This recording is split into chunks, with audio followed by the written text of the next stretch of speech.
Siapa yang ngangkat mayatnya? Siapa yang bergerakkan tenaganya itu?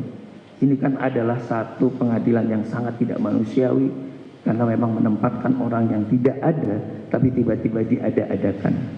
Ini sangat miris dalam persidangan ini. Halaman 85 saya juga punya catatan untuk itu. Ini juga adalah fiktif dan manipulatif. Halaman 81, fakta hukum dan keyakinan hakim yang begitu yakin ternyata keliru, juga terkecoh akibat dari awal memang dilimpahkan perkara ini dengan perkara yang tidak benar. Karena hakim bilang sangat berkeyakinan, tapi nyatanya ini hakim akhirnya tidak pada keyakinan yang benar. Majelis Hakim saya mengambil selanjutnya pada putusan banding tanggal 2 November tahun 2016, putusan nomor 50 Pitsus 2016 PT Bandung. Sangat minus sekali pertimbangan hukum Pengadilan Tinggi Bandung. 10 baris dari halaman 34 sampai 35. Hakim banding tidak pernah membuat pertimbangan hukum, karena hakim banding hanya mengambil alih menjadi pertimbangan PT. Padahal pertimbangan hukum di PN itu diketahui keadaan dan faktanya banyak yang dimanipulatif, banyak orang yang tidak benar, bukti-bukti yang tidak benar, fakta-fakta yang tidak bersesuaian. Dan sudah bisa lihat bagaimana mungkin nanti akan saya letakkan juga. Selanjutnya mau saya sampaikan putusan MA 2607 Kapit 2016 tertanggal 1 Agustus 2017. Ini juga sama. Pertimbangan hukumnya hanya pada halaman 40 sampai 42. Sangat bertentangan antara fakta dan pertimbangan hukum. Malah Mahkamah Agung berdasarkan memori kasasi jaksa itu diambil. Antara fakta dan pertimbangan tidak klik. Contohnya adalah di sini ada nama Dani, tapi di situ di dalam kasasi dibikin namanya Doni.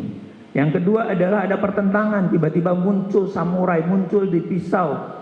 Tidak ada satu kata pun menyatakan ada tusukan di perut, tapi tiba-tiba muncul di putusan kasasi halaman 40-42. Tidak ada jaksa dapat dari mana ini. Visum et repertum yang dilakukan tanggal 27 Agustus 2016, termasuk visum kedua tanggal 17 Oktober 2016, tidak ada. Siapa ini? Ini kita sekolah hukum apa sekolah perdukunan? Kok dari mana ini asalnya? Jadi penyimpangan-penyimpangan inilah yang saya sebut tadi menjadi pertentangan hukum antar putusan ini ketemu. Sepanjang catatan saya, yang mulia, itu kira-kira termaksud saya menyandingkan karena ini ada fixing dalam putusan nomor 3 tahun 2017 dan putusan nomor 4 tahun 2017. Why di fixing di luar kasus Sakatatal? Splitsing adalah karena kesulitan pada umumnya, walaupun ini adalah kewenangan jaksa karena karakteristik perbuatan pidana itu bisa berbeda-beda, tapi bisa jadi splitsing itu untuk mengikat antar satu saksi dengan saksi yang lain. Karena minimnya alat bukti atau telah terjadi penyimpangan penyidikan di awal. Baru Entrasolcare, susu steril dengan ekstrak gula zaitun. Yes, I can.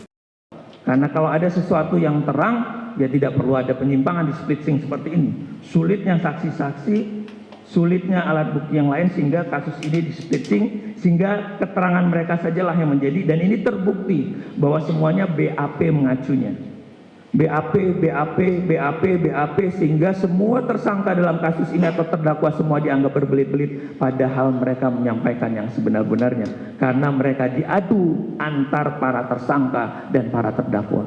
Ini lagi-lagi sangat miris putusan-putusan begini. Putusan nomor 3 2017 ini juga bahkan kita bisa ketahui tidak ada perbuatan pidananya. Semua saksi hari ini mencabut bahwa mereka tidur di rumah RT, tapi tiba-tiba itu diklaim di tanggal tersebut ada perbuatan pidana. Lagi-lagi sangat tidak manusiawi orang yang meletakkan ini. Termasuk Dani menyebarkan SMS-nya tidak pernah dilihatkan dari handphone siapa, dan ini juga tertuang dalam putusan di halaman 160 ya, nanti mungkin saya kasih dengan majelis hakim. Termasuk di putusan nomor 4 ini nampak dari awal mindiknya tidak sesuai. Terus di putusan nomor 4 juga ELP-nya ada berapa, kok tidak ada pertanggungjawaban. Dan halaman 110 dalam putusan 4 ada pertentangan fakta. Andi dan Dani lagi-lagi fiktif. Jadi kalau kita ambil dari putusan Saka masuk putusan nomor 3, masuk putusan nomor 4, semuanya terjadi pertentangan. Yang mulia, artinya saya ingin menyampaikan, dalam kasus ini tidak ada yang bisa disalahkan. Yang mulia, bisa hilap namanya manusia, jaksa juga bisa hilap. Salah adalah manusiawi, tapi mempertahankan kesalahan adalah keliru. Sehingga motivasi seseorang sangat mempengaruhi perbuatannya. Inti perbuatan seorang tersebut ada pada orang yang dengan sengaja mendesain perkara ini agar tidak menjadi manusiawi. Terima kasih yang mulia. Assalamualaikum warahmatullahi wabarakatuh.